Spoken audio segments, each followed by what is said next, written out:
You know what, guys? Right now, I cannot listen to anything music related unless it's 80s or 90s R&B right now. Like, I cannot do it. I'll put on some Travis Scott for about maybe 5-10 minutes. Hey, little baby. Then all of a sudden, I say, "Hey Siri, play 90s R&B," and I rock out for the majority of the day. Oh, she's doing it right now. We at that age, man. She know. We at that age. Know. Siri already knows she about to play the Red Light Special TLC for me. I listened to that last week. Where was I at? Actually, I was at a restaurant and it came on, and I played trivia with somebody. We at that age though. Like it just, and I remember being younger, of course, and people talking about the Jay-Z's of it all. Talking about Jay-Z, of course, talking about Cash Money, Lil Wayne, even 50 a little bit, like the older generation. And just like, oh man, they ain't talking about nothing. Like, This ain't real music. And then like Usher and Donnell Jones and some of the other acts, right? Where we just like, those are like our legends. And they're just like, oh, this ain't the Temptations, this ain't the Four Tops, they ain't talking about nothing. We at that level now. You know what I'm saying? Like, there's something that came on last week. It was an R&B song. And I was like, you couldn't have been more descriptive in a vulgar, nasty way about what you wanted to do to that young lady than what I heard. And this is just like on regular, like, this ain't even explicit. This is, they getting right down to it. They start off talking about how they're just going to pull your pants down and do this and do that. It's, I guess we're that age though, right? Like, that's what it's supposed to be. But I can't wait. Like, funny story real quick. Juicy Fruit came on the radio, right? I'm listening to 80s, 80s R&B. Right. Juicy Fruit came on. Kids in the back seat. You know, my oldest son Ethan has turned 11. Juicy Fruit, Juicy, yo, that's us. I'm like, what you? I'm like, hey, if you know what this song mean, then we gonna have to have a serious conversation later on tonight. Like, right? Because you should not know what this song is implying, right? That's funny, man. But yeah, that's where we at now. It is what it is. Oh well. But yeah, I completely agree. I have not listened to, and like, I'm a playlist guy now. Like, even when music drops, unless I am like a fan of that person, I'm good on listening to a whole album of somebody. Like, give me the playlist. Let me rock out the different artists, and then I'm going to pick the songs I like and bring those back 32 times in a row. But yeah, it's a different game now. Let me ask you a question real quick before we move off of this topic, because I don't really dig the 70s. Like, anything like 75 and older, I can't get into it that much. Like 60s R&B, like the Blue Jays and stuff like that, that don't hit me the same. Now, when you start getting to like the late 70s and beyond, like, okay, yeah, I'm rocking it, right? But like that, woo, shoo it up, like that type of stuff, man, like it don't do it for me. What about y'all? No. For me, I like new music.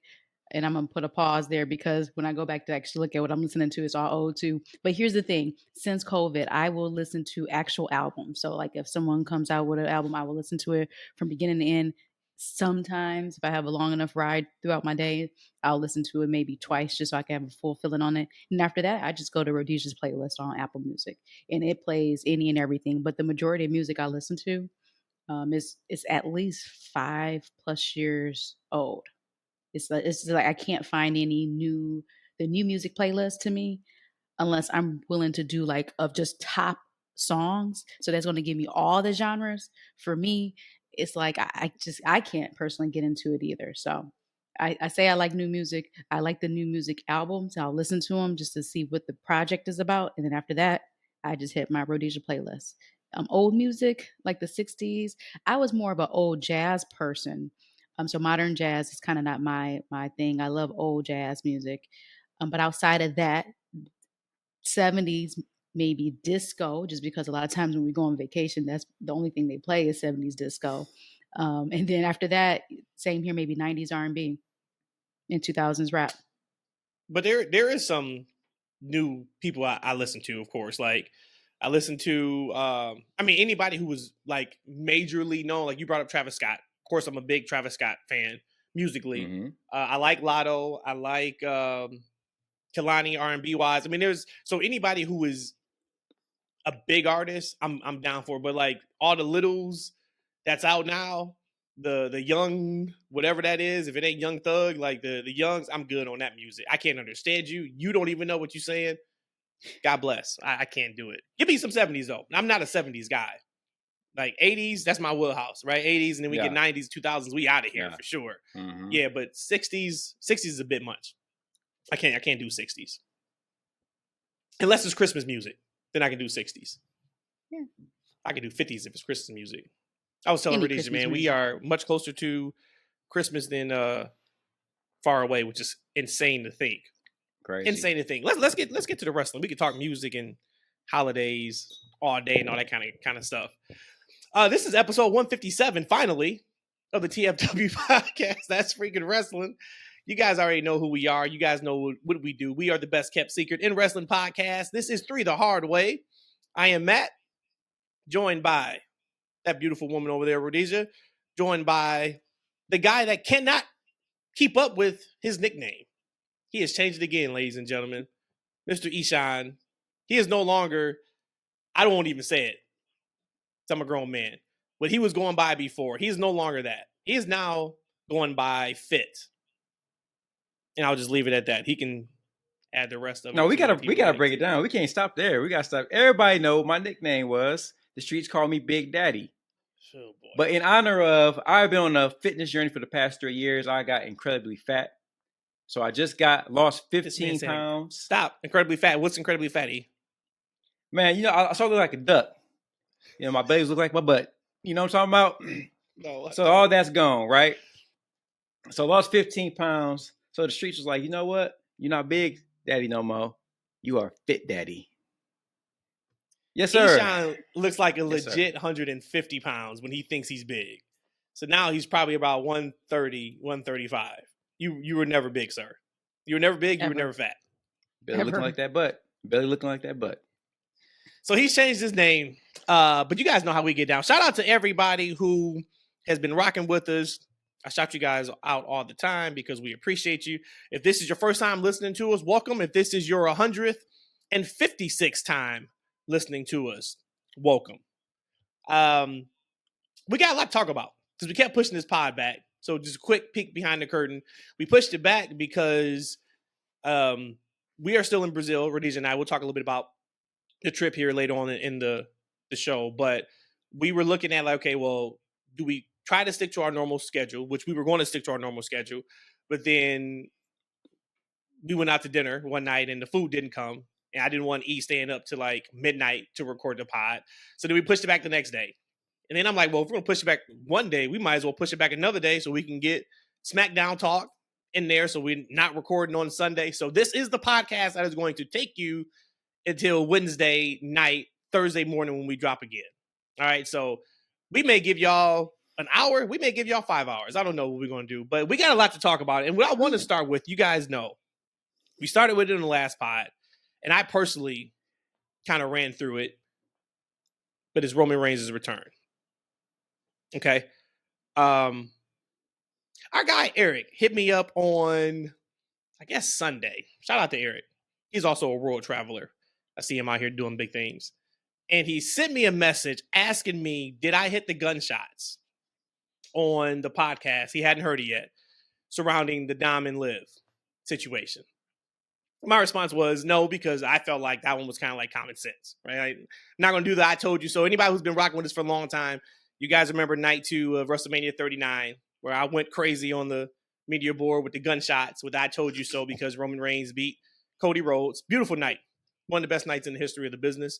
Definitely one of the best nights in the history of the TFW podcast where they're just throwing the ones up. So I said, no, I ain't throw it up. Like, everybody knew what it was. Then I get to watching SmackDown Friday night, last night. And there are different levels of over. You got the over where we just love to watch you wrestle. You come out, Crowd is behind you because you're going to do something that blows our mind. You got that level over. I would say that's where like the Will Ospreay is at right now. Then you got the next level of over, which is your LA Knight level of over. Strictly got over from personality in the mic game. Could talk like no one's business. Shout out to LA Knight too. Looks like he just got an extension contract. So sure it is plentiful and worth every penny from the merchandise that he's been selling. So you got that kind of over. Then you got the Roman Reigns level of over, where he ain't got to say nothing. He ain't got to do much. And he gets the biggest pops of the night. So, to anyone who gave me so much crap about the WrestleMania 39 finish, how Cody Rhodes should have won WrestleMania 39. And if anybody who went against what I said since last year, and when I stated Roman Reigns will be the biggest face in WWE when he finally turns face after he loses the title, because that was the plan all along. And I was told I was wrong. Roman would never be a baby face. It's not working. I told you so. I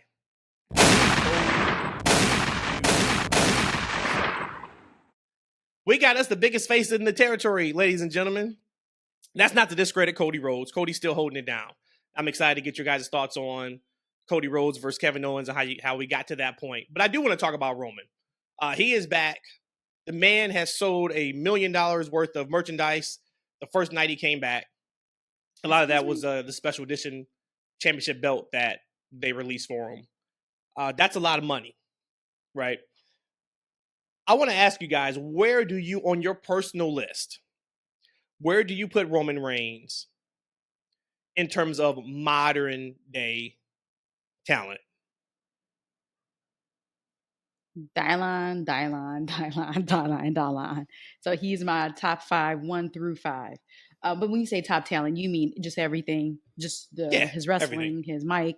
And I mean, unless you're kind of a Roman hater, or not even going to say a Roman hater, unless you probably have Cody up there with him, Roman has to be 1, and then maybe arguably 2, just over these last several years. It has to be Roman, number 1. At least for me. Oh yeah, Roman's been the guy for a number of years, man. He has an incredible aura. I love everything about Roman, man. Just a real guy, especially his heel run just was undeniable. That's what a top guy looks like and he should feel like, wrestle like. I think he's, great. I don't know. Somebody else on this podcast said he was the worst main event wrestler in history, but he ain't that either, man. He's great in every regard. So like number 1 is for me, and of course, Cody is my guy, regardless of whatever list that anybody else will put him on. He's like my guy, somebody I particularly follow.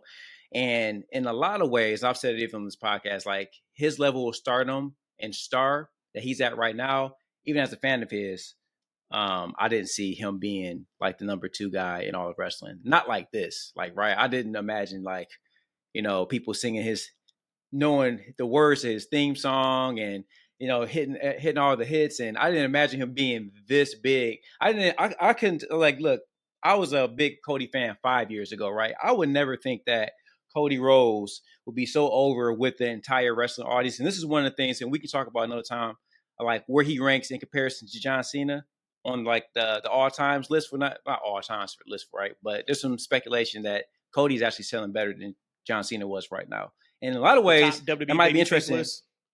Yeah, but it's interesting to say because, when John Cena's, he was hot, right? I still give it to John right now because John was doing it longer, right? Cody has like a 2-year run so far. And John was doing it for a very long time. But, John had women and children, right? He was very, very polarized. And a lot of the hardcore fans and the dudes didn't like him, right? But Cody has the women, he has the kids, and he has a good portion of the hardcore audience. Who would have thought that he would be able to change the course of WrestleMania? Right? Like his popularity would force WWE to say, hey, let's put a pause on arguably the greatest wrestler or at least personality of all time in The Rock. Like, hey, let's put a pause on that storyline. We got to finish Cody's storyline, right? So you can't deny what he's been doing. But for me, it's like Roman, it's Cody. Whoever's number 3, honestly, like will be like it's way down the list, right? It's like those is Roman up there. I'll still put like, if you want to talk about levels, I still think there's like Cody's a couple levels down from where Roman is. And again, it's from longevity, right? Roman's been doing this for 5 years. He's been hot, right? And I think he's going to have another nice run. I think the only thing that's going to take away from Roman's run in the future is he's just not, the availability. He's not going to be around as much. He's going to be more of an attraction. You're going to see Cody every week, right? That's what he wants to do. Like, right? Because they're similar ages, but Cody want to be out there every week. So you're going to see him every week. You're going to see what he's going to do with it. And can he continue to be as hot as he was? But I think you got Roman, you got Cody, and it's everybody else. Agreed. Yeah, I don't know anybody who is even close to them. And to me, Roman is head and shoulders above everybody else. And that's not a knock on Cody at all. It's just a matter of where Roman's been, what he's done, his story arcs, his character arcs. It's just more time invested. Right? Like, I mean, it's not a comparison. But for me, Roman's number 1. Easily in the modern era. And Roman, by the time he's done, may overtake the top spot. Like, I think his next section is going to be that good because he is going to be what Brock Lesnar was, but as a babyface. We haven't really seen that attraction done this way as a monster babyface. We've seen it as a monster heel, not as a monster babyface. And I think that's what we're going to see here with Roman. Roman now has been the babyface that people love to hate. He's now been the heel that people hated to love. Now he's going to take all that along with Paul Heyman, who was there with him at SummerSlam. They released some photos. I guess this morning I saw the photo right by his side. Of course, I wouldn't expect anything different and less with those two. But I think that what we're going to see now is the best of Roman Reigns in all facets of what he can do and what he has done. But just watching him on SmackDown, one, it's got to feel good for him to get to this level of popularity and everybody's cheering him, right? And once again, not having to do much. He didn't do much in that segment. Like, they didn't cut a promo. He hit his special moves, but it's the word aura gets thrown around so much. I don't even like using it, but that is the definition of aura when you look at him. He is 100% that guy. To the point where, we bring up Fonz a lot, one of our guys, Fonz, because he is, for me, kind of like what I vision like a casual wrestling fan is now. He used to be deep into it, Attitude Era, or even before that, and he kind of got out of it in the 2000s, like a lot of people did. But he had sent me a DM or text yesterday during the show, and he's like, "Hey, tuned in to see if I could catch Roman." It was like maybe 8:36 Eastern time, and I was like, "Well, he's gonna," or 9:36. I was like, "Well, he's gonna close the show." But once again, here's a guy that we know he watched WrestleMania. We brought him up around Mania time. He said that he watched the majority of SummerSlam, really enjoyed the show, and here he is tuning in to watch SmackDown because of Roman Reigns. Now, granted, he also tuned in to watch the Cody story. He also tuned in to see Punk's comeback. But those are when you have those major guys, right? Like, when you get people like casual fans who don't really watch every week, but they're tuning in especially for one person, you got something special. And I was just, watching last night. They start the show with Cody. They go top of the second hour with LA Knight. They finish with Roman Reigns. And I talk a lot about the star power WWE has right now. And they've done it themselves. You can maybe argue Cody, was that guy outside of WWE, but Roman was made in the system. LA Knight, now that Vince is gone, was made and allowed to be himself in the system. Can you guys think of anybody who's gotten to that level of popularity consistently? LA Knight's got a ways to go, so take him out. But let's use Punk. Let's use Cody. Let's use Roman. Let's use Cena. I'll even throw Rock in there. I'll throw Austin in there. And maybe I'll stop because there may be one or two answers. But that level of popularity, right? Legit needle movers that can go out and do movies, do commercials, and people tune in just for them. They buy a ticket just for that person. Can you think of anybody who was at that level that we look at as one of the best technical wrestlers in wrestling history? Like Brett, for me, he wasn't that. Brett was a top guy. He was a main eventer. He wasn't the popularity of Cena, Taker, Brock, Austin, Roman. Shawn, same thing. Shawn was that guy, but he was not the franchise player that people would tune in or go to a stadium show just to see. Can you guys think of anybody who is just that 4-5-star match a night guy that was that popular? Because I can't really. Your question, I feel like it had a lot of layers to it. So the where I was going was, who is that person who went up the rankings, who is a technical wrestler who you would tune in to watch them.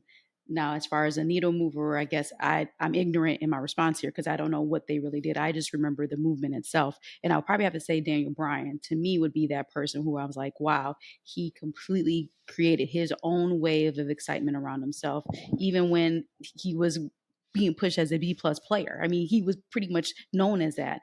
And I would personally see myself tuning in to watch Daniel Bryan matches. Now, again, did he sell a lot? I don't know. When they do the streaming, or at that time the views, were people tuning in and watch him? I don't know. But for me, I would probably say Daniel Bryan, because everybody else that you mentioned, they were it. So you kind of left us with not really many to pick from, Matt. Yeah, I had to kind of think about what we're talking about too.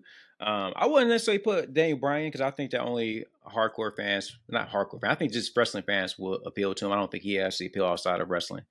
But I guess the only person that you didn't, mention, because you you almost picked everybody there is to talk Right. about. I guess maybe I love a couple, but I guess I would say maybe Ric Flair, right? Because he was a 4 or 5-star match guy back in the day, right? Not, he's the one. and this is going to go before really you started watching Rhodesia, because he kind of was still more. He was Ric Flair, but he wasn't Ric Flair in the ring at that point when you started like really getting into wrestling. But like back in the day, he was like that guy, right?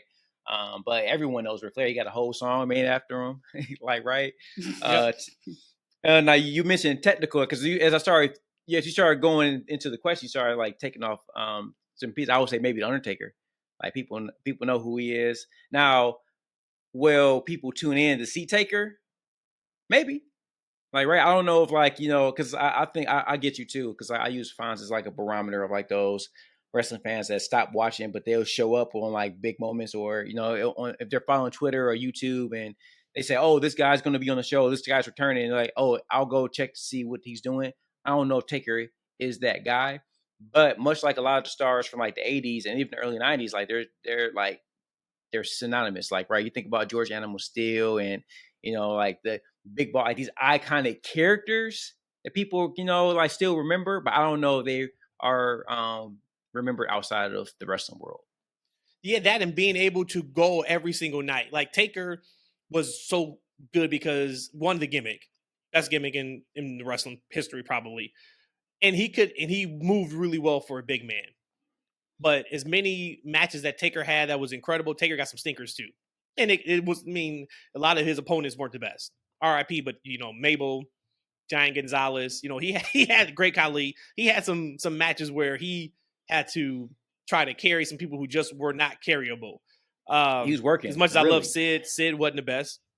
But Flair was the one I thought about last night. Flair could give you 5-star matches every single night, go an hour if he had to. But then, to E's point, everybody knows who Flair is.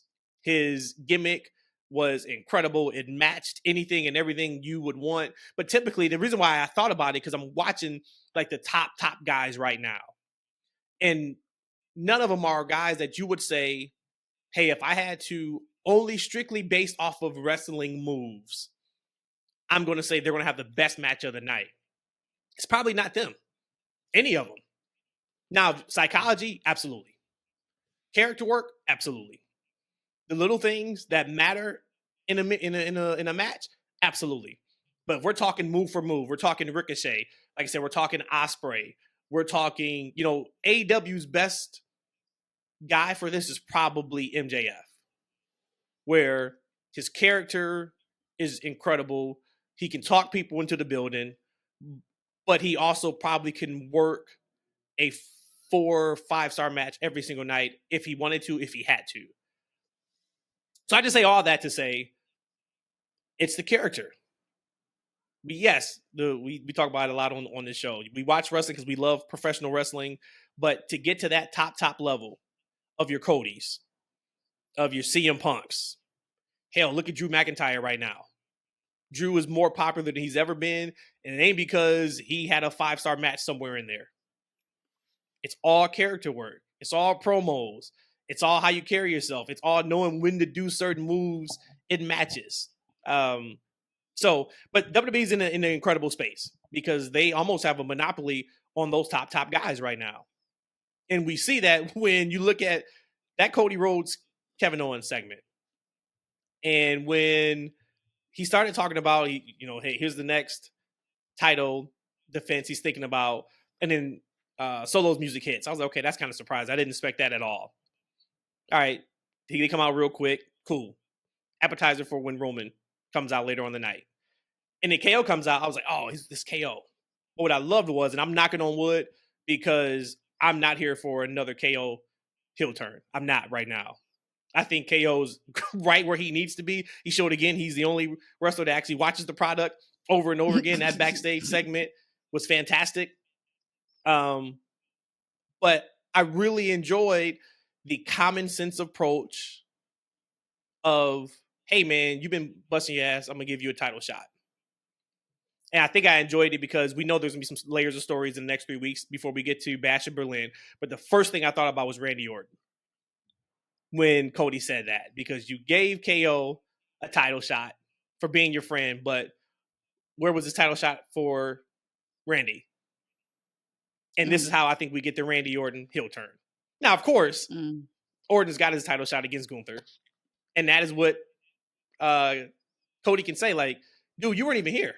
You had your title shot against Gunther. I was going against Solo, and we were fighting the bloodline together, so I couldn't give you a shot. Now that was over, if you wanted a shot, you just could have asked for it. You didn't have to jump me from behind like he's probably going to do, the week after Bash at the Berlin. What did you guys think of that segment? And I guess most notably, KO as of right now not being a heel in that match. The segment and everything you said was perfect. I love the fact that KO is the only person watching wrestling in all of wrestling. He even brought up multiple times, like, first off, he was only a champ for that long because he had people constantly. We had a lot of people who had him beat, but because of the bloodline, they were able to break that count. He was a hater on that too, but he was. But it's real talk, real talk. But here's my thing, though, and this is about to be unpopular, but I don't like this, and why I don't like this is because we have KO, who we know is not going to win in any way, shape, or form. And I'm not saying that they're about to bury him again, but like KO has reached to me at this point, like his peak. And it bothers me because he's that person we're going to just use and abuse all the time. And I know I'm saying it from a different perspective, but that's just how it feels. Like, okay, so we know Cody has to retain it. Who else can we put it on where at least we'll have a good match? We have probably a great match, and they can handle a loss. They'll put on KO. Like, to me, I'm so tired of your KOs and these other people who, hell, at one point it was Drew McIntyre, that they're big enough. They're they're a made man now, so they can take these L's. But I'm tired of that. I'm tired of just constantly having KO taking the loss all the time, or being that person to hold a feud down, hold a campaign down, and then end up losing. And hell, now, and then even him talking about, I don't even deserve a title shot, which I get it. He wants to say that his win-loss record hasn't been good. So I guess I can understand from the face perspective. But for me, it's just like, I'm tired of you using and abusing some of my favorite wrestlers, just so you're going to put on a good match, good quality, solid performance, but then they're going to end up losing anyway. So I don't like this at all, actually. But as far as the promo backstage, I thought that was great. KO being the face, I think that's going to be really good because at this point in his career, I'm about to talk about both sides of my neck, I actually do see him as a face, and I want to continue to see him as a face. And I guess that's probably the reason why we're getting what we're getting and how it's going to look right now. But for me overall, I'm just tired of people being used and abused. So then what do you do with some of those people then? So the KO, stay with KO. You don't like him getting the title shot because you know he's not going to win the match. So then who is Cody's opponents until Rock comes back and we either get that at Rumble or Mania, or we get him and Roman at Rumble or Mania. You got to give him something where his title reign means something. All of your favorites are going to be clumped up in that for the most part. For sure. No, but it just seems like KO has always been that. So again, if you put on paper and you give me, hey, here's a book, here's all the people, who would you do it with? This probably is the most logical person.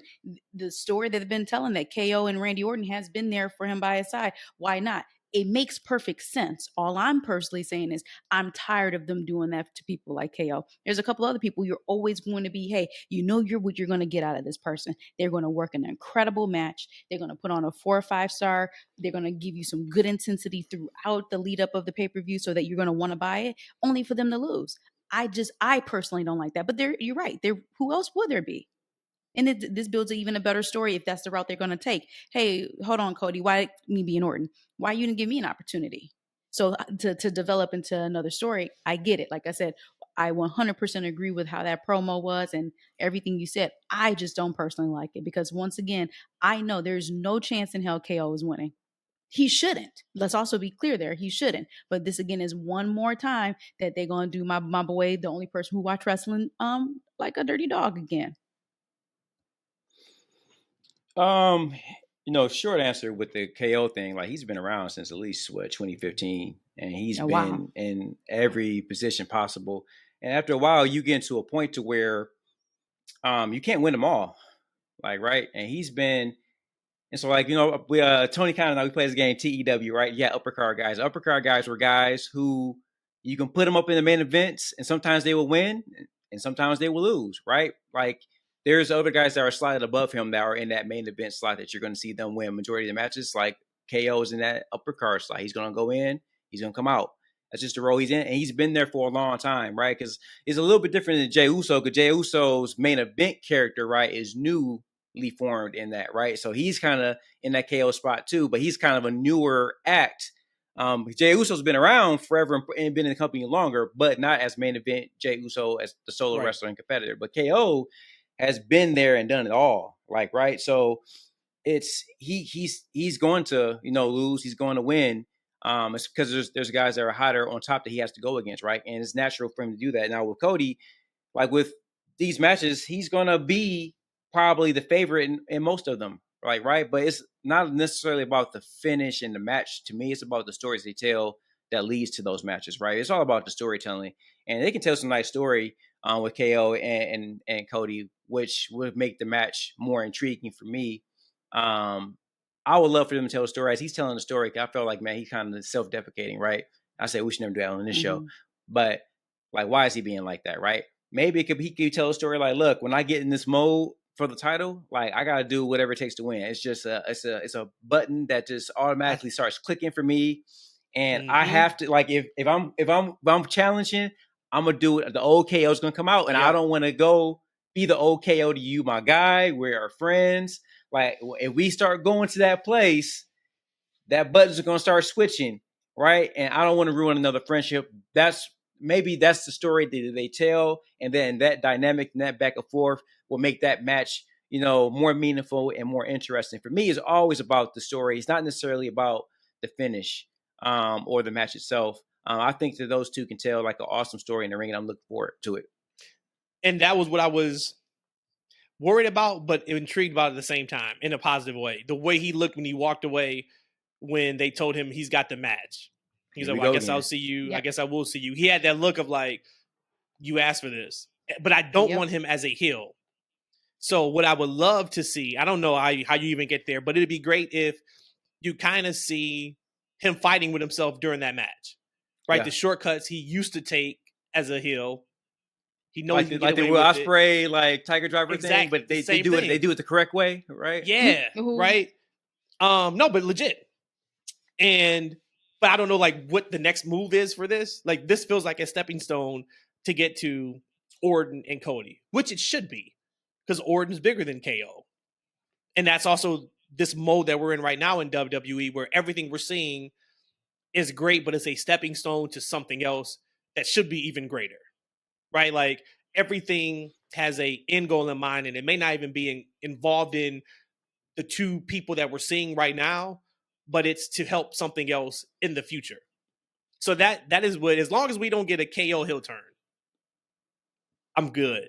I think if we So get let me a ask KO Ia's heel turn, I question. think I'm really sour on it. I like KO. Real quick before you go, Rhodesia, I like KO as a heel. Actually, I mean, he's good almost in anything he does, man. But he plays an awesome, vicious, nasty, believable heel though. His promos pop. Mm-hmm. He has incredible bite as a heel. So I mean, I wouldn't mind it, but I like him as a face too. I might actually like him better as a heel, to be quite honest with you. But I don't know what his next stories would be if he were to turn heel. And that's the thing. I like him better as a heel, as a champion. I like him better as a face, as not a champion. And I don't think he's holding gold. I mean, I guess you could do him in LA Knight, but then in our story arc, you got KO beating LA Knight. I don't know if we want to do that right now either, because he's not sniffing the world title. And that is the reason why I don't want him as a heel. Because if you have Orton go heel, I don't need both of them heel. But you got Roman as a face, you got Cody as a face, you got LA Knight as a face. KO could be that like 4th or 5th, big baby face on SmackDown. So my question to Ishan is it too early for Cody to show signs of healness during this campaign? So, of course, if we're trying to roll with the Orton's going to come after Cody, so Orton probably the bad guy in this scenario.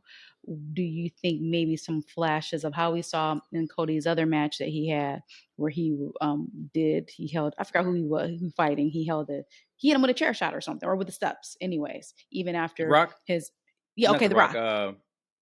Who was it? Was it his mama told him to do it, so he had to do what his mama said. Yeah, it was Rock. AJ yeah. Styles. Oh, AJ Styles. It was AJ. Yeah. That's what it was. AJ. It's AJ. So do you think we're going to see some more of that in this matchup with KO? Because again, I don't want to see KO as a bad guy. He's been in that bad guy for a while, as far as like his biggest heights. And again, like you said, maybe it's aligned with him holding a championship. He's a better heel when he's a champ. But right now, because he's not, he's always going to be like, you got your top tier guys and he's just below them.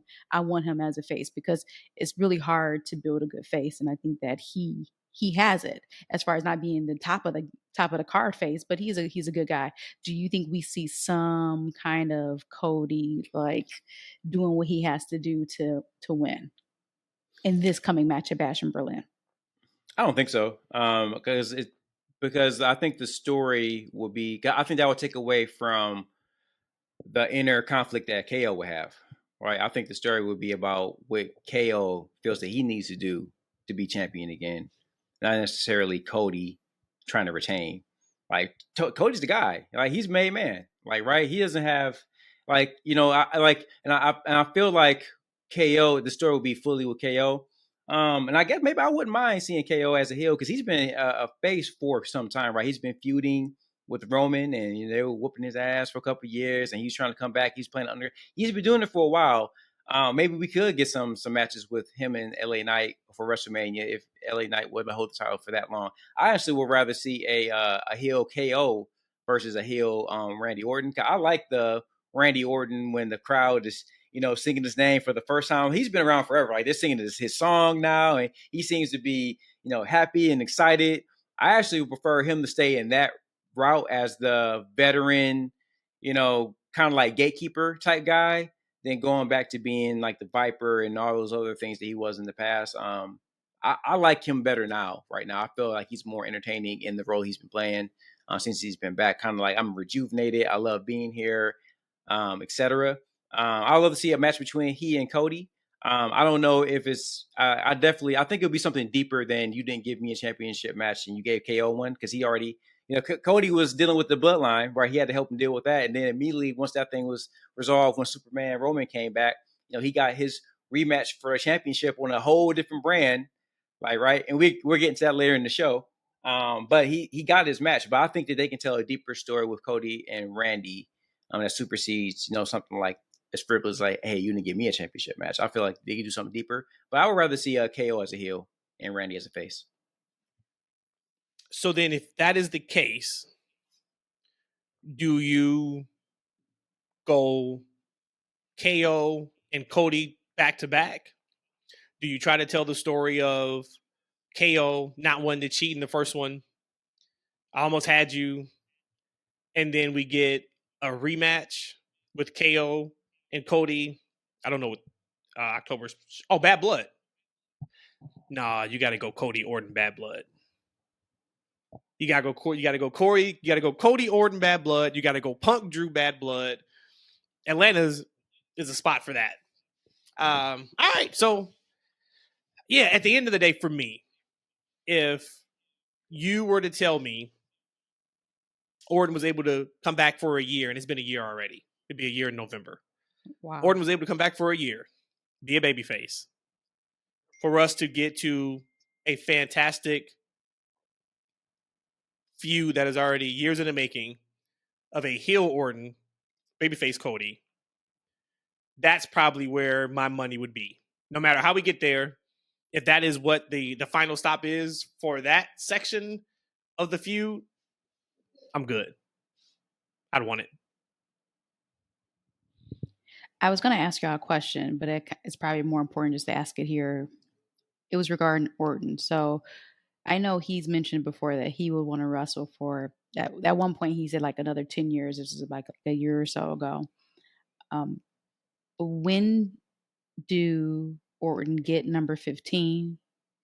Will he ever get number 15? Is it a possibility?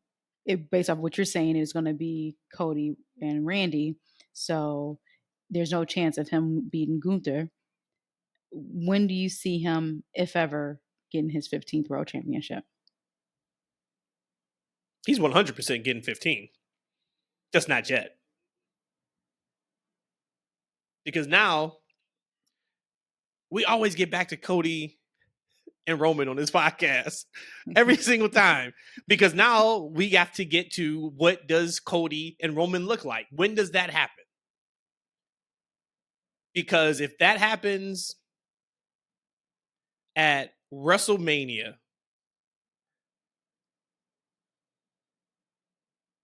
you're not getting Orton maybe 2025. If he gets that, it may not be 2026.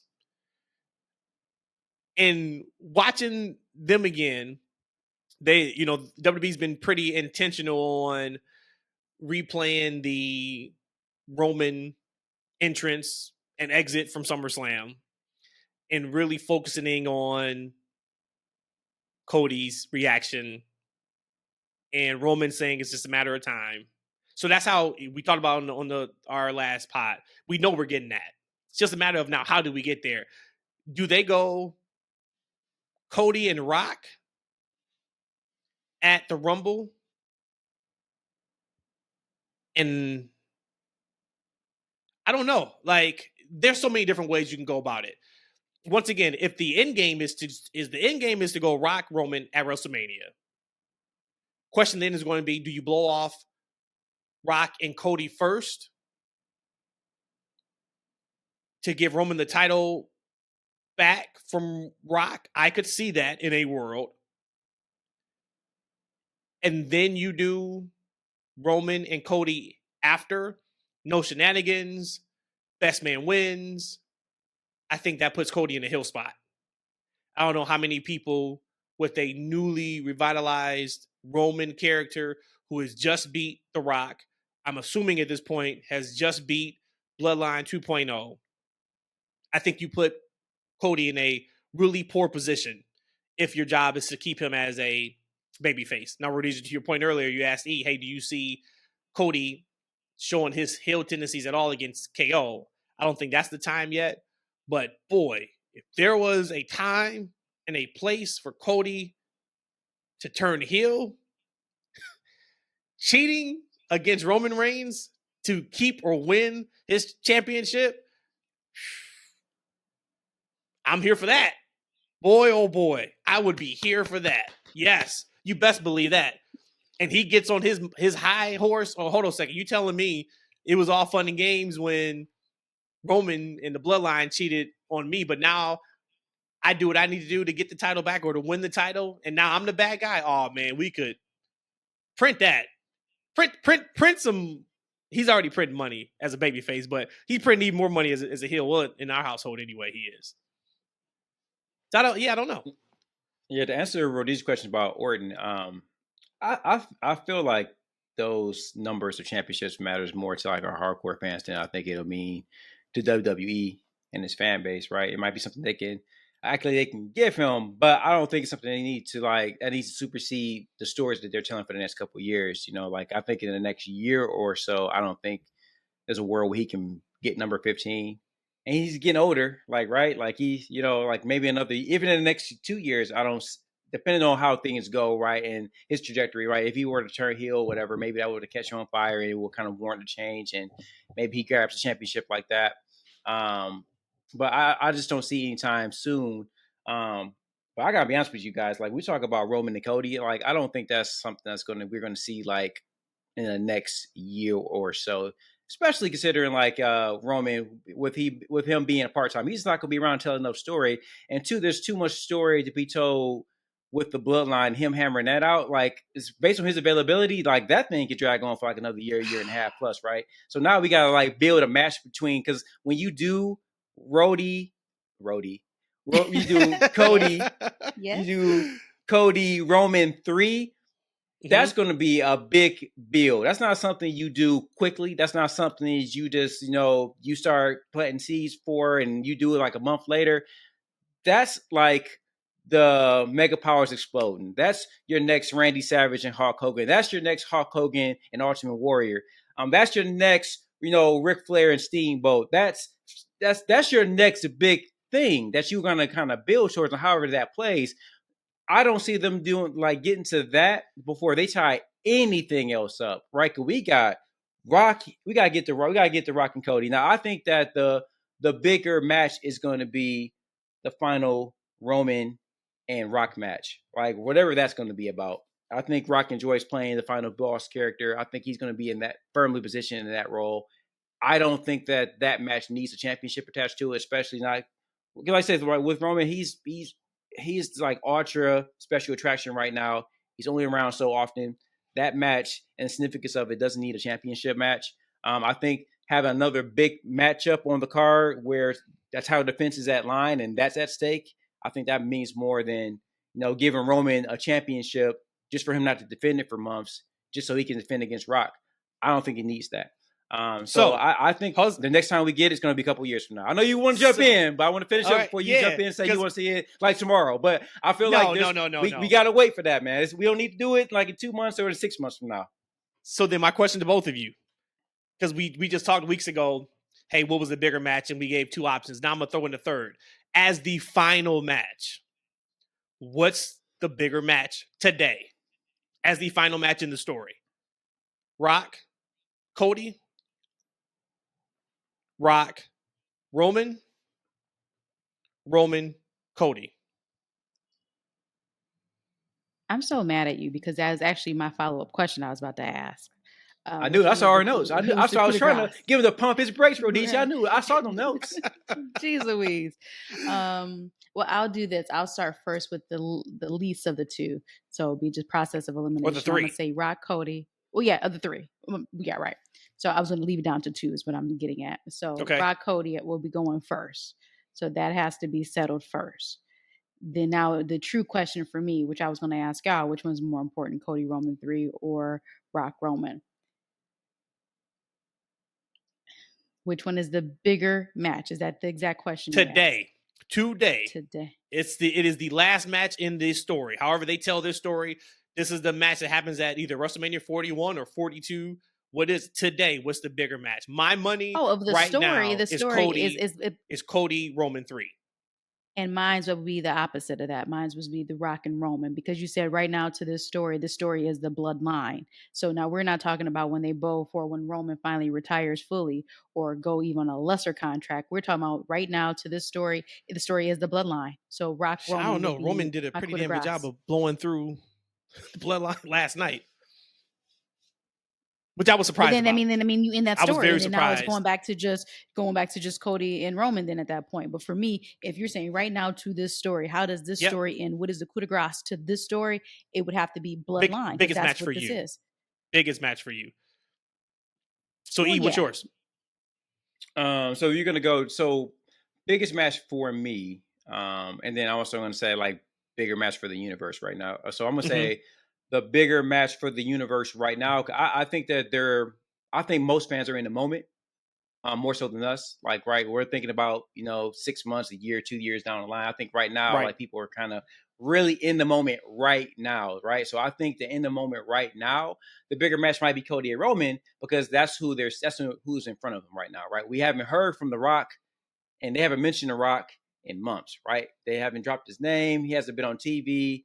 He said he's going to be back, but again, like a large portion of the audience, but they're not familiar with The Rock in his past work, right? Like this is like his Final Boss character is like their first real introduction to who he was as a character, but he's been off TV for a while. So I think right now, I think it'll probably be Roman and Cody. And that's why, and that can potentially be a huge match for them down the line that they can kind of milk. Because this bloodline thing has to dissolve at some point. It's been going strong for like damn near what is it, 6 years now? At some It's a point, long time, man. it got to be over, right? Or So maybe that's not. to me. Maybe not. Maybe not, right? Because Rikishi gonna get up there in that Chevy he was talking about, right? That black Hell Chevy. no, he was someone in. trying to book a Oh, the territory. black Lincoln. The It's a black Lincoln. Okay, yeah, he gonna roll up. It's gonna be all of a sudden you gonna hear that music and the thong gonna pop up on the Titantron. And it's gonna be Kishi, and he gonna add a whole nother level to what's going on with the bloodline, right? So, but when the bloodline is finally dissolved, I feel like that's a next big thing they can build towards. It's gonna be that Roman and Cody match they can have in their back pocket, right? So they don't have to rush to get to it. For me as a fan, I gotta say probably I want to see Roman and Cody. Like two of my favorite wrestlers, especially more recently. I'd love to see them go at it again.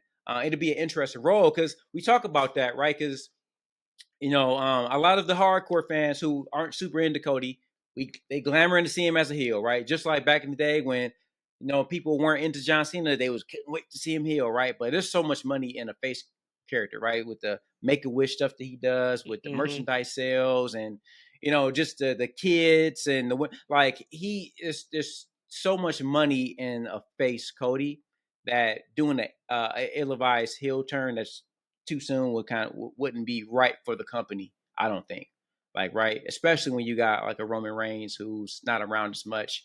Yeah, he's going to sell some shirts when he pops up on TV. But you got a consistent draw. They're doing arena shows. Every darn week, right? Somebody got to sell some shirts, like, right. So I feel like they're putting stuff at a disadvantage by turning him too soon. I don't think that's next year or probably in the next year. So, but that's something down the line they can kind of bump off into. Cause I would love to see a heel Randy Rhodes back on my screen. I feel like Randy Rhodes coming out. Let that yes, go, man. Randy Rhodes coming out, interrupting a Roman Reigns. Like, who turned you night, Roman? Like, I was like, you know what I'm saying? I want to see it. I need to see it. So, but this time for all of it. Let's go ahead and get off Roman and Cody. We could talk. I mean, this is so much good stuff that we could just talk. Mm-hmm. We could talk hours on what they have the opportunity to do. So let's get off of that. Only thing from SmackDown was one Andrade is Andrade. Like he's fantastic. I just hope that he can start getting the fans behind him. We saw Naomi come back. So the return of the big three. I said last night that it feels like we are in a significant holding pattern with Bianca and Naomi. Not Naomi, but Bianca and Jade. And not in the best way. So maybe we are getting that feud sooner rather than later, like WrestleMania next year. I wanted them to prolong this as fast as possible, as much as possible.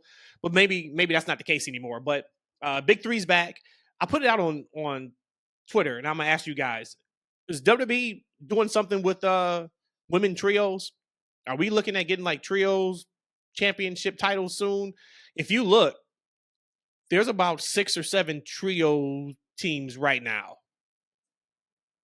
And it just seems like, why do that unless we're doing something in a division or a title? What do you guys think? I do not want to see a trios championship in the WWE until they figure out that hex and that curse they have on that women's tag team championship.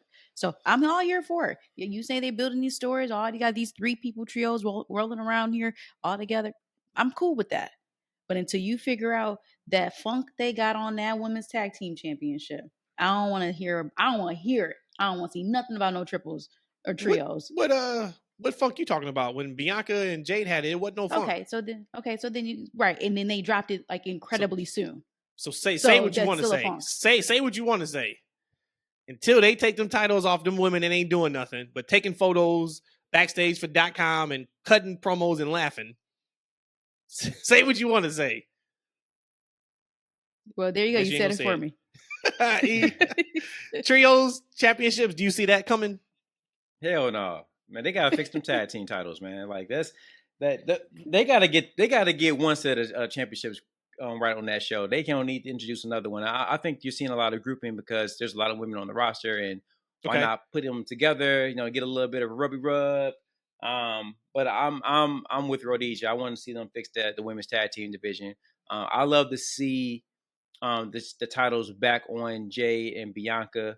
And this is a classic example of like I watched the Hot Ones with them the other day. Man, they have great chemistry together. Like, right, you can tell they built a friendship, and they said it on there, right? And they said they built a great chemistry outside the ring and inside the ring. And you can tell it's there. And when they break up, and we're assuming they're going to break up, right? We don't know. They haven't planted any seeds of any, of any envy or deception on any part, right? We're assuming at some point in time, someone's going to turn on somebody, and we're going to be here for it, right? But when it gets to that point, there's going to be an awesome story to tell, and that's how you do like a breakup of a tag team or like a partnership. Like, right, like you have them together, and then you build a story to the eventual break. I'm here for whatever they do with the big 3. I knew the big 3 were coming, because when they added old girl, what's her name? I want to call her B. Sonya Deville. No, to the Laughing Girls. What's her name? Oh, B's her real name. Yeah. The two hair Blair color. Davenport. Blair Davenport. Yeah. So I know when she kept, joining the Laughing Girls, I knew that Naomi wasn't going to be far behind. But yeah, I want to see them fix some tag team titles. That's all they doing right now, though. The laughing ladies. They're not girls. Okay. They're ladies. It's all the same. Hey, but let me ask you guys a question. I see this Discord pop up every now and then. It's typically from the AEW hateful fans that try to look for small things to knock WWE, even though it's too high and their program's not. Like, oh, Tony Khan booked Jay way better than AEW. We're seeing the cracks. Do you guys feel like at this point that she was booked better in her AEW tenure versus what she's being booked right now? Well, she was booked incredible because she went on a winning streak. So you couldn't book her any better. Now, placement and utilization are 2 totally different things outside of booking. Nobody can argue that they didn't book her incredibly well. They booked her incredibly well. But what I do have an issue with is I saw somebody put up on Twitter yesterday. Once again, shouldn't even speak on it because it's one person's thought. But they're like, man, I'm really surprised WWE still doesn't trust Jade to have longer matches. No, this isn't the game of having a long match to have a long match. The point of that match was to show her dominance and then to get to the big 3 reuniting to set up Naomi and Davenport for SmackDown next week. So it goes back to what I just said maybe 15 minutes ago. Everything that we're seeing on WWE TV for the most part is leading to something else that may not even have to do with the people that are in the ring at that time. So that's my answer to that. You said that perfectly. When you have an Asuka type NXT run in a company, it's hard for me to argue that she was booked better in WWE than she was in AEW. But as Matt said something about placement and productivity, you were saying bars today? Placement and what would productivity. You say? I like it. You said placement and what? Production, whatever you said. Jade is still a star. Now, I'm going to pause real quick there. The longer match comment, I think maybe that person could have been feeling like how I felt from the very beginning, where I wanted Jade to be NXT and be on NXT so she can get more time running the ropes, doing the in-ring, and putting minutes and mileage under her WWE career. But because we didn't get that, and that's okay, because we're here now, I think that's probably where they're coming from. They want to see more of her. But in the grand scheme of things, that is not what they call her a superhero, a superwoman, a super person.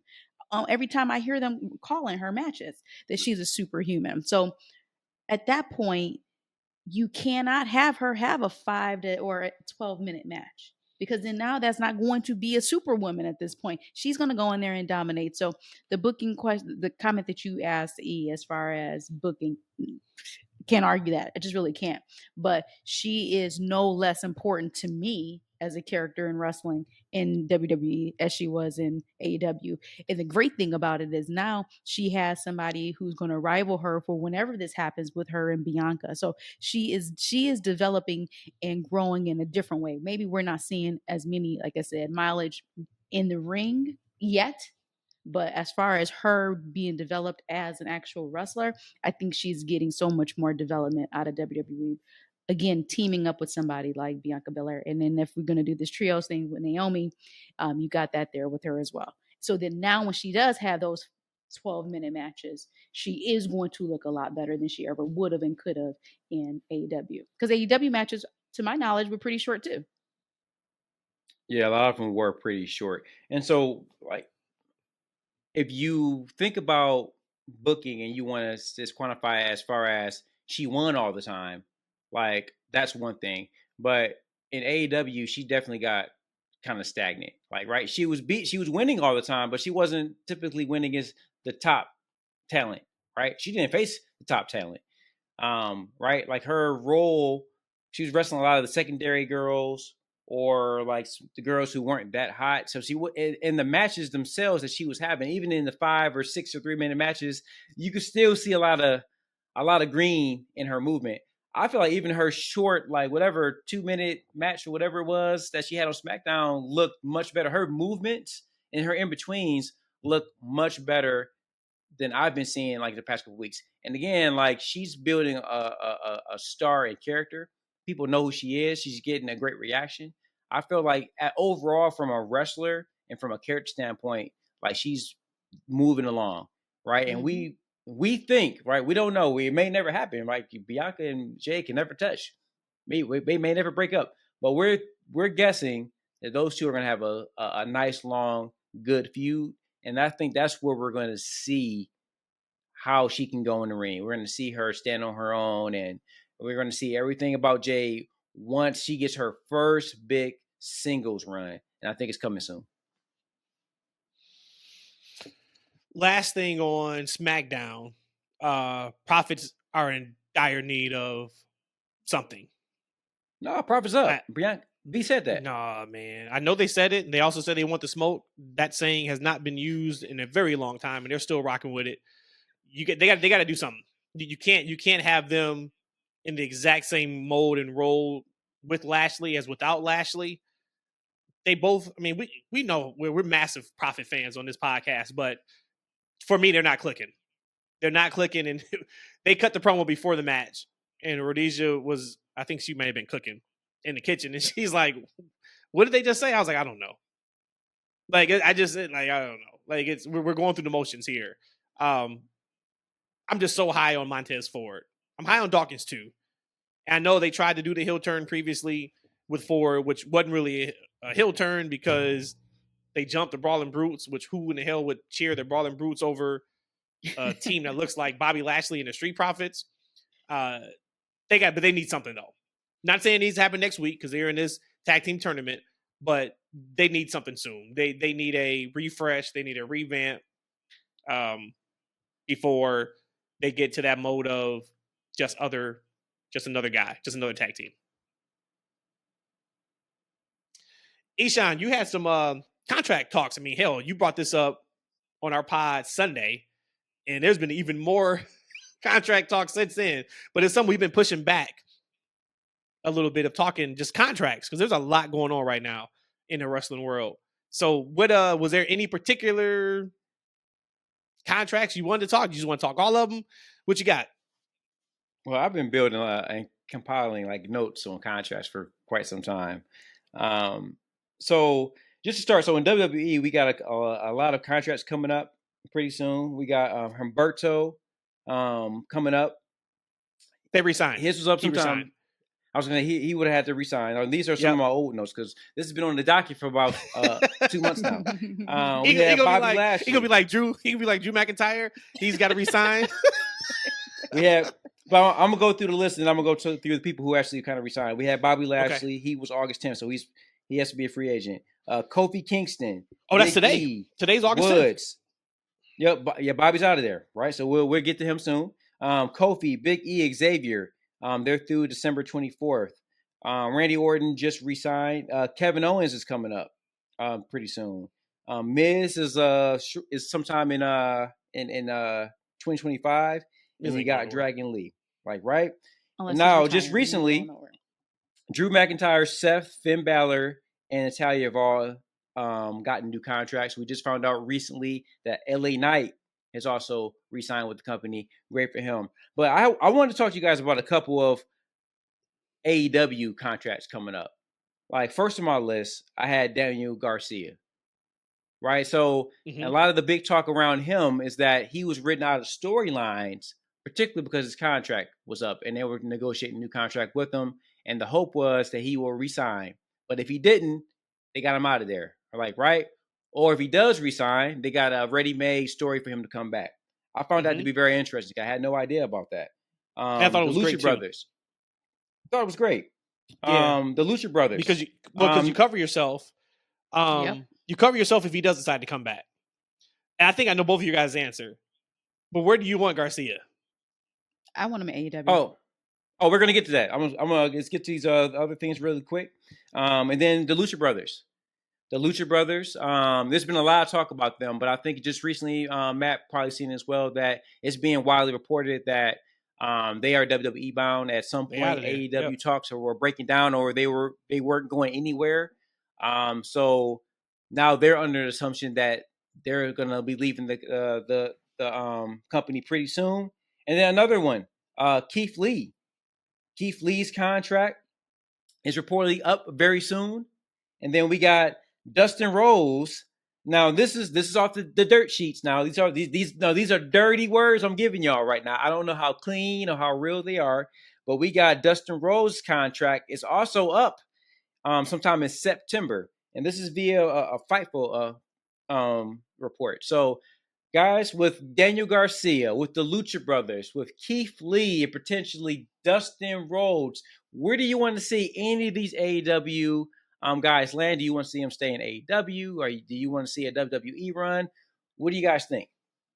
I had to write them down, all the names that you just said. So Daniel Garcia, I want him in AEW. Keep him there. I think he's going to do a lot of magic with MJF. He's young. And if he wants to come to WWE, he's so young. In the next 3 to 5 years when his contract expires, he can go to WWE. Lucha Bros, of course, they can go print money in WWE. Dustin. I just don't see them bringing him on to WWE unless they're bringing him into more of like a capacity of training, maybe bring him into NXT. But as far as what we're going to see on product on TV, I think Dustin is okay with retiring from my point of view. Sorry if that's disrespectful to him, but that's just how I feel. I don't know if there's going to be much interest of me watching Dustin in WWE. And Keith Lee, he showed up at the Hall of Fame in the background. So what you expect? Keith Lee will absolutely want to come back, I think, to work for Triple H if he's welcome. Where would I want to see him at? Because I've actually only seen him mean something in NXT, then that is under the WWE name, I'll put him with WWE. So I think this story can coincide with the news of the first 2 weeks of NXT going to CW, where they're going to be on the road in major arenas. Week 1 is in Chicago, which we will absolutely be in the building for that one. Week 2 is in St. Louis. Interesting thing about that story was Chicago was penciled in to get NXT's December's PLE.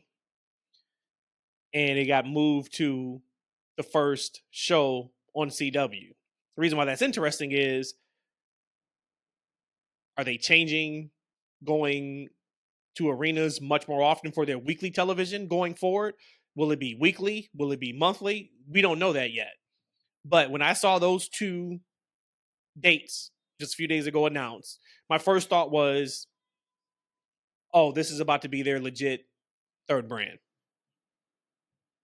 WWE's legit third brand. Yes, it's still going to be developmental, but if they're doing these shows on the road, and these are regular size arenas, they're going to the Allstate, which is where we just had SmackDown, a month or so ago. So these are not, 2,000-3,000 seaters. These are 9,000-10,000 seat arenas.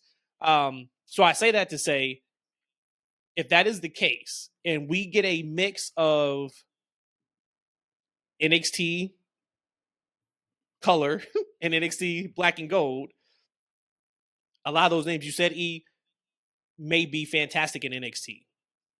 Daniel Garcia, Ricky Starks, Lucha Bros. Now I know Lucha Bros said they don't want to go to NXT, they want to go to WWE. And I've been saying Penta is a cash cow that they've never used properly in terms of merchandising in AEW. I know that once again they're a startup company. I get that, but to not have masks and not have gloves, things of that nature is insane. WWE is going to make sure they get that, and boy oh boy, is Penta going to be a cash cow. We know Phoenix can go in the ring. He can be whatever you need him. He's a plug and play type guy. If you want him as a singles, he could be a singles. If you want him as a tag, of course he can do tag. So they'll probably be WWE main roster. But Starks is I'm interested about. Garcia, I think Garcia could do extremely well in NXT. Main roster, I'm not too sure about. But I've always been there are, as anything, there's anomalies. Swerve. That boy is on fire right now in AEW. And I wish AEW was just a little better to me overall, because they are doing some really good things. But when they do something that I don't like, it kind of puts a nasty taste in my mouth about the product. So then I don't really talk about it much on the show. But Swerve is killing it. You look at Hangman. Hangman's killing it. Both those guys are better off in AEW than they would be in WWE, in my opinion. So yeah, there are anomalies of that. But overall, if we see star power in somebody, and this is going to sound crazy, I would want them in WWE/NXT. Anna Jay. I would love for Anna Jay to be in NXT. I think there is so much potential in that woman that she's never going to realize in AEW. I think she will learn how to properly work in NXT, how to use what she has, get better. So I know we're not talking about Anna Jay. I don't know when her contract is up. But like a Jack Perry. Jack Perry's better in AEW. Right? But the majority of those, because I'm fans of them, I would say I want them in WWE or NXT. I do. Same thing with Keith Lee. I don't know where he's at health-wise. But we know that Triple H was a big fan of Keith Lee. Mm-hmm. Give me Keith Lee back in WWE. And let the chips fall where they may. I gotta tell you, man, like I'm agreeing with you on most of those guys. Keith Lee, I think he can go either way for me. I think that Keith Lee is exactly what the AEW roster needs, a big guy who can go and work that style.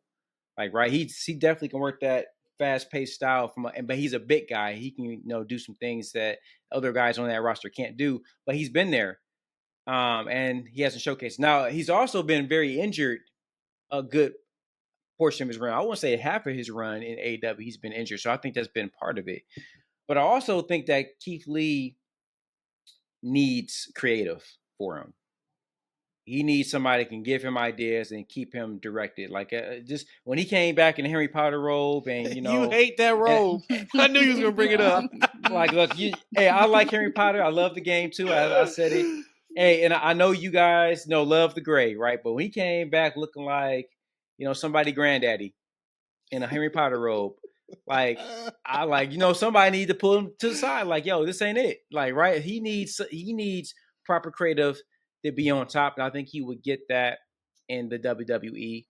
Triple H definitely will put him in a better position. But we talked about even in NXT that he gave too much to the little guys, right? Like he tried to wrestle the little guys like they were the same size as him, right? And even he never really got that. Great. We saw interviews where he would say, "Oh, hey, I think it'd be disrespectful for me not to give to them." Like, right, but it's disrespectful. They're not giving enough to you and your size and your stature, right? They should be working Mm-hmm. around how big you are and forming a great match versus y'all going toe to toe. Like this 5'8" guy is the same size as you at 6'3" and 500 pounds, right? I think Daniel Garcia is another guy. Like I think he's learned as much as he can learn in AEW. He's been there for quite some time. I understand that there's a match and a program ready for him with MJF, but I think MJF's going to eat his ass up. He's going to go back to jobbing on Rampage again. That's his that's future. the problem. And that's the future if he goes back to AEW, right? Now, I missed Ricky Starks. I meant to throw to you, Matt, but we're also on the same wavelength with Ricky. I think Ricky is absolutely going to do well in NXT. I think he can. I think he's going to play the Ethan Page role better than Ethan Page. I actually like. I can see that what he's doing, but I see him in that same type of a heel, and I think that Ricky will really run with it because he's great with the microphone. We'll see how he does if he gets up to the main roster. The Lucha Brothers, I think I would love for them to go to NXT just for a short term. Right? I know they want their money and they want to be on the main stage. I would love for them just to kind of get there to NXT just to settle things down a little bit. Like, hey, man, look, we ain't doing Canadian Destroyers off the top rope onto the floor. You pop it up 2 seconds later. We're going to do things we're going to add a little more main event to your wrestling style. Yes. And then we're going to we're going to get you main event ready, right? We just going to, I know y'all, hey, look, y'all professional. You guys know what to do, but we're just going to give y'all a couple more tools for the tool bag that you're going to need to see on the top level. And then we're going to put you out there and we're going to print some money. We're going to get you some pin and gloves. So when you do those moves, they mean something. And the crowd goes crazy. And you can maybe work for a couple more years because you didn't destroy your body during those set matches. You're not going to be injured every other week. Yes. Right. Yes, right. Man. Just to tighten them up a little bit because they are main event ready, but I would love for them to learn a couple more things. And we talked about it before on this show. We talked about it years ago on the show. I don't think we've been around. Well, we have been around for years, right? We talked about it years ago. Yeah, buddy. It'd be a very interesting time when these AEW contracts come up, and now that Triple H is head of creative, I think you'll see a mass exodus over to the WWE and NXT brand. But I think that's natural, right? Because like the guys who feel like they're being underutilized in AEW, they're going to see light at the WWE, like, oh, I can go here and I can be a bigger star. And I think you're going to see guys like a Ricochet who feels like, hey, I'm underutilized here. Hell yeah. I can go there and I can do my thing. I think that if Bobby Lashley were to come to AEW and he were used correctly with the right creative, I think he would play big dividends for AEW. So I think this is just natural selection to where these guys come in and some guys come out. Okay, AEW is bloated with a lot of guys that are not properly using. I think freeing those guys up and bringing fresher people in to work with people on top would be better for both brands. 100%, man. And look at the people who were underutilized in WWE that went to AEW. Toni Storm. Incredible run she's on right now. Yep. We already talked about Swerve, right? Mm-hmm. Who else? There's a few. I don't want to discount anybody though. Bryan Danielson, maybe at the time he left, you kind of can say he was being underutilized. Adam Cole's run has just been injured, so like you can't even count from the concussion. What about Claudio ankle. Cesaro? Claudio. But, Claudio, but he proved to me he is who he is, and that's not a shot at him at all. But we asked for much more of Claudio when he was in WWE, and I remember him going to AEW. I was like, okay, here's his shot, and he can go in the ring, give you great matches, but that's kind of what he is, right? Like he's not a title holder that's going to take your brand or take that title to the next level. And there's nothing wrong with that. Moxley is probably the number one from where he was with Dean Ambrose after the Shield to going to being Jon Moxley. Massive. So AEW absolutely has a point of what they do. And I love it. I've always said it. AEW is the place you go when you really know wrestling. You have an incredible mind for wrestling and you can pull off what you have a vision for. Like, I think Mercedes is going to do fantastic. I know some people are down on her. I think she's going to do great in AEW. But when I look at some of these younger talents that when we watch, that for me, I get pissed off when I see them and do something in the ring. I'm just like, damn, that's the wrong way of doing it. Damn, you could have got so much more mileage out of it. Damn, you should be much bigger than what you are right now. and we talk about Ricky Starks, we talk about Daniel Garcia. I've been talking about the Lucha Bros. Almost everybody on that list, man, that you talked about. Put them all in NXT. We're at a point now. NXT is no longer like that island that is beautiful, but then when they come to the main island, they have to completely switch up who they are. They are in concert now. If you see them on NXT a certain way, that is the same person you're going to see on the main roster. I would be good if everybody who WWE signed at this point goes to NXT first. And some may stay there for 90 days, some may be there for 6 months, some may be there for a year, some may be there for 2 years. But point is, they're going to get back to having that pipeline of talent where the night after Mania or however you want to bring them up to the main roster, you got some viable main event type talent along with these young college kids from the NIT program, your Braun Breakers, your Tiffany Strattons that are coming up, through the ranks. So I'm here for it. I love free agency. I love free agency in sports. I love it in wrestling because it gives the talent, it gives us something fresh all the time. Yep, it's an opportunity for everybody to win. 100%. 100%. Speaking of winning, our guy, Virginia on Twitter, he sent us a message last night. As you guys know, Rhodesia and I are in Brazil. We are leaving on Sunday. Get back home Monday morning. And shout out to everybody who checked up on us yesterday. There was a tragic plane crash here in Brazil. So thoughts and prayers to everybody who lost their lives on that plane. They still don't know what happened, but the video was scary for sure. Oh, wow. But shout out to everybody who checked up on us to make sure we were good. Love you guys for that. But we are good. We will be good. So we'll be back home on Monday morning from this trip, which has been an incredible trip. We did this trip because, we wanted some culture. And when I say some culture, we have culture, of course. But typically people, when they go on vacations, outside the U.S., it's the typical same places, right? Mexico, Aruba, those kind of places. Hey, I love Mexico. We just wanted something where we could be with the locals, try to get love Mexican wrestlers in WWE though. Their culture and things of that nature. One that reminds me of of LWO. That's all. And they are Puerto Rican. Couple of them are Puerto Rican. So okay, sorry. Go continue the culture you guys got to throw in your LWO shots. God bless. But it's been a fantastic trip. We've been able to go see Christ the Redeemer, which was not even a bucket list of mine, but something that I didn't think would just be possible. So super awesome and humbling to be able to be that high up and be able to see, feels like the damn of the world all at once. Just a really, really awesome trip. So shout out to Rhodesia for having the idea of coming here. But Virginia had asked, and Rhodesia, of course, you can give your thoughts too about the trip. But he said, so Rhodesia, you love the Olympics. I love this year's games. Can you speak on your experience being abroad while it takes place?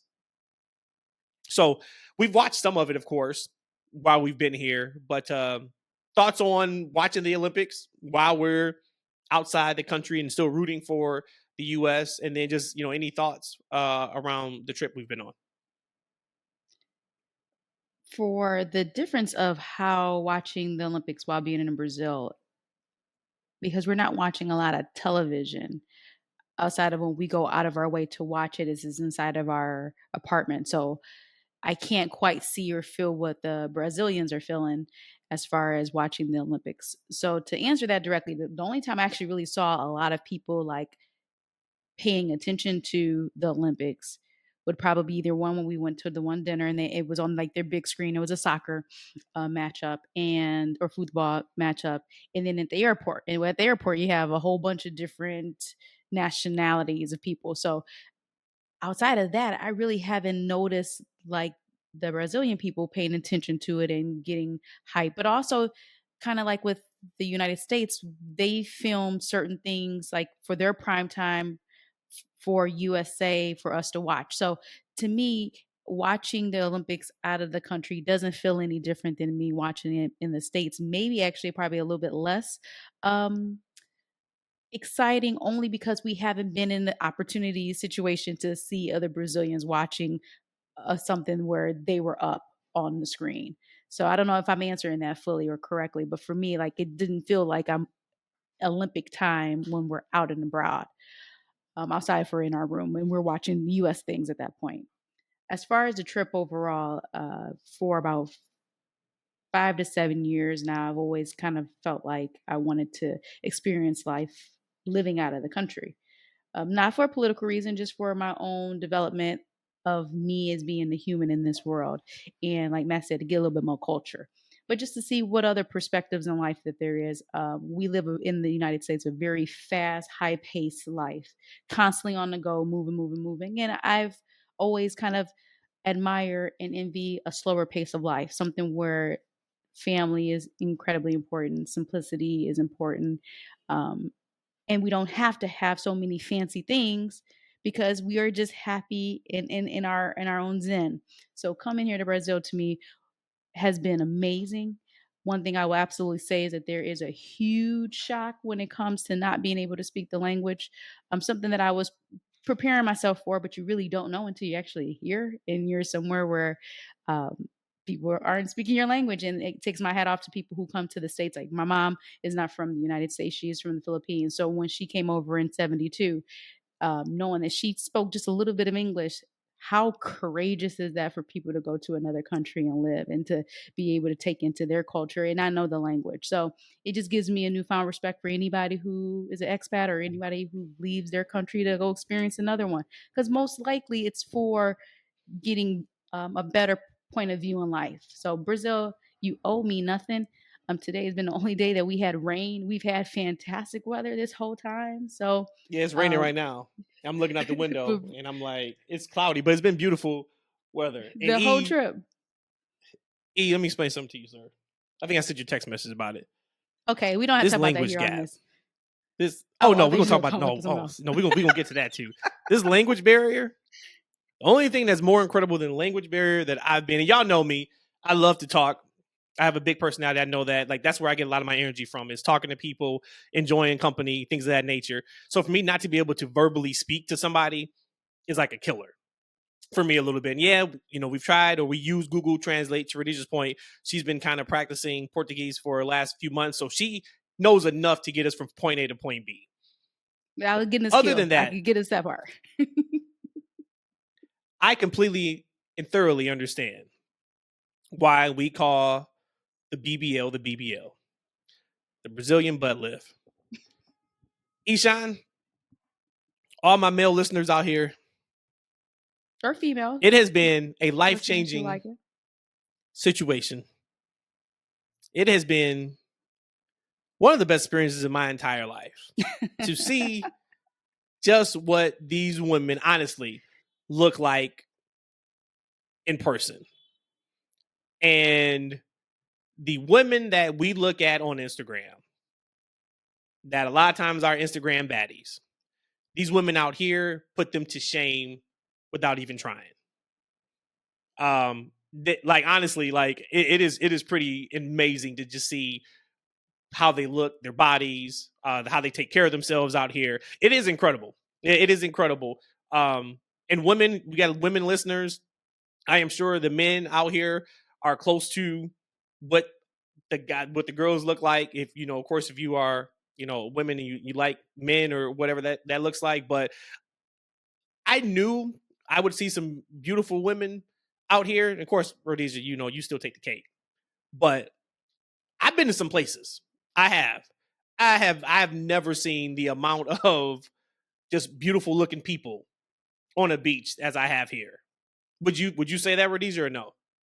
I would agree with that, but I also feel like, and that's why Brazil was all high on my list, even to where I wanted to move to, is because just even the Brazilian people is just first off, it is truly like a melting pot. You get every single shade of Yeah. brown that you can imagine here, and it's all in one place, and it's just so cultured. So there's beauty in it. Like when I was doing my research on Brazil and getting the bikinis out, and like as a woman, you gotta wear the G-string. Like that's what it is, and it didn't matter your size. And I bring that up because it is something about, like you said, the women here versus maybe the women in the States, for whatever reason why they get a BBL. More power to them. it's something natural about just feeling confident in yourself. And then that's what it is. A lot of these women here may not have a six pack, but the fact of the matter is they feel confident and comfortable in their own skin. And that to me is what's beautiful. So if you just live a beautiful life, everybody's touchy, feely. I've given so many hugs to strangers on this trip around. But again, that speaks a lot to kind of who I am as a person too. So I also want to make sure I wasn't getting my money stolen from me either. But I'm just saying, like, that to me, the Brazilian people just overall is just beautiful people. So inside, and so it comes out on the outside. So yeah, maybe they have a banging body that you guys like, but to me, I think it looks even more beautiful because they're just beautiful people in general. Yep. So highly recommend if you guys are thinking about just doing a vacation outside the country, and granted we have, listeners outside the US for sure. And shout out to all of you. But if this is a place that I would say outside of the language barrier, because that is a killer at times, I would recommend 10 out of 10 to come here, just visit, for a few days, get the culture, see the sights, the smells. You won't regret it. And you can talk about steak. It is absolutely something that I would. Oh my God! And the food. I know I sent I think E and Brandon a picture. Best steak I've ever had. I had a croissant with chocolate. Best dessert I've ever had. It was something else I had that was fantastic too, and I can't remember what it was. But yeah, it was incredible. So like I said, super blessed and humbled just to have been able to experience this for a week or so, and then back home. Be back home next week, and we will be back to our regular scheduled podcast starting on Wednesday night. We record. You guys will hear it on Thursday. So we'll be back to our normal time. E, you got anything else to hit before we get out of here? I just imagine being on that Brazilian beach because my family also thinking about going over there. I won't be. My eyes would be on the sand the whole entire time. Katrina would be in my face, staring at me the entire time. Anytime I walk by, she right in my eyeball. I won't be able to do nothing. And I have to. You know what? I have to invest in some shades. Because yes. I'm blind as hell, so I gotta wear glasses. So I have to go ahead and get the prescription sunglasses. Black out. But here's the thing, she'll be on the side. She'll be on the side, like.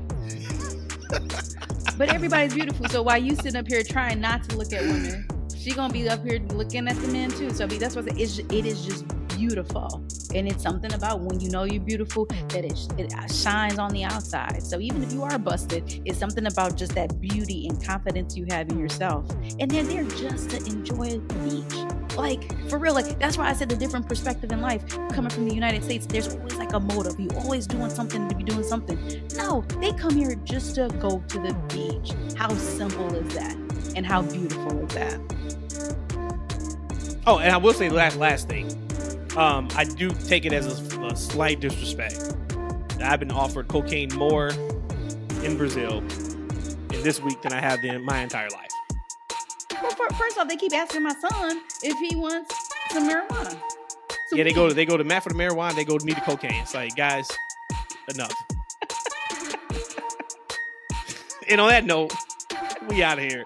Follow us on Twitter. That's FNW. Follow us on YouTube. That's Freakin Wrestling. What else? I think that's it, man. We've hit it. So once again, thank you guys for rocking with us, for riding with us. We appreciate you guys. We love you guys. So this was a kind of like a supersized episode. Not even maybe in time, but just in content that we gave you guys. Make sure you tell a friend, and tell a family member. We are getting ready to watch U.S. basketball game. Gold medal. Who are they playing, Rhodesia? France, I think. I don't know. Yep, France. Should be a good game. Should be a fantastic I know the women's football game is on right now. It might be almost over, but it was Brazil. Actually, yep, U.S. was against Brazil, so I'm taping that, so I don't know what the score is. I'm going to watch that later on. So, looking forward shout out to everybody. Jason Tatum have another DNP. Oh, my God. We got to talk about that on the next pod. We'll sprinkle in a little bit of the Jason Tatum basketball conversation, because that is insane. You go from being an MVP and winning the NBA Finals, you can't even sniff the floor to play for your country. It protected him from that so he don't get injured. I'll take that. Get that. That is one way to look at it. And you didn't have for to sure. You didn't have to put in any work for it. Your no work miles on your body, right? Regular seasons. Exactly. Derek White played that 7 minutes of the game. It's like, I'm the real MVP. We'll talk to y'all Thursday. Peace.